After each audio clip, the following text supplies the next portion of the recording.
Bonjour à tous. Une enquête ouverte dans le Jura après qu'une joggeuse ait été blessée par un tir de chasse samedi. Les faits se sont déroulés sur la commune de Laon, près de Champagnole, en fin de matinée. La victime est âgée de 25 ans et a été gravement touchée au pied sans que son pronostic vital ne soit engagé. Le chasseur à l'origine du tir a rapidement été identifié par les gendarmes du Jura. L'enquête doit éclaircir les circonstances de l'accident.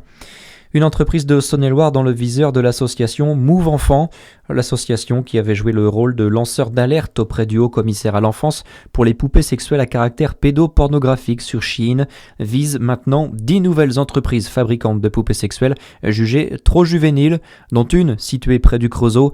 Il s'agit de la société Four Woods Europe. Sur son site internet, l'entreprise se défend affirmant ne jamais accepter les commandes de poupées aux apparences infantines. Nathalie Kunders salue le travail déterminé et efficace de la police nationale et des services de justice. Réaction de la maire de Dijon hier après-midi après l'annonce de l'interpellation de 5 individus dans le cadre de l'enquête sur l'incendie criminel du collège Champollion dans la nuit du 12 au 13 décembre dernier. Les individus ont été placés en garde à vue pour être auditionnés. Il s'agit de 4 hommes mineurs de 15 à 17 ans et d'une femme âgée de 27 ans.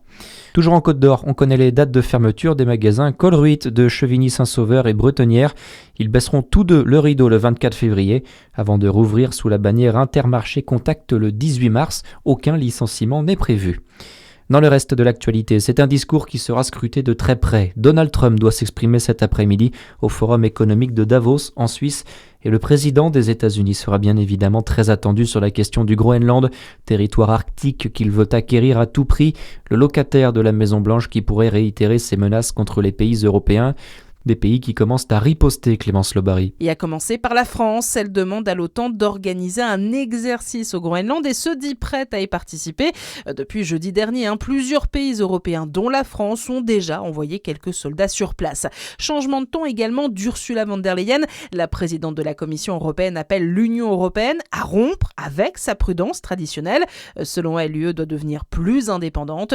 Une riposte en tout cas qui a déjà bien débuté du côté des eurodéputés. Le Parlement européen a gelé hier la ratification de l'accord commercial trouvé avec les États-Unis en juillet dernier.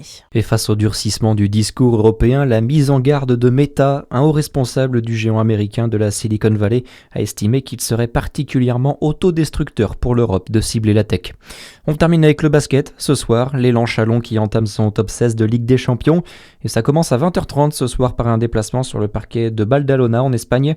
Chalon qui reste sur une mauvaise série en championnat avec 4 défaites sur les 5 dernières rencontres. Une réaction est donc attendue dès ce soir. Voilà pour l'essentiel de l'info. Très bonne journée à tous sur Fréquence Plus.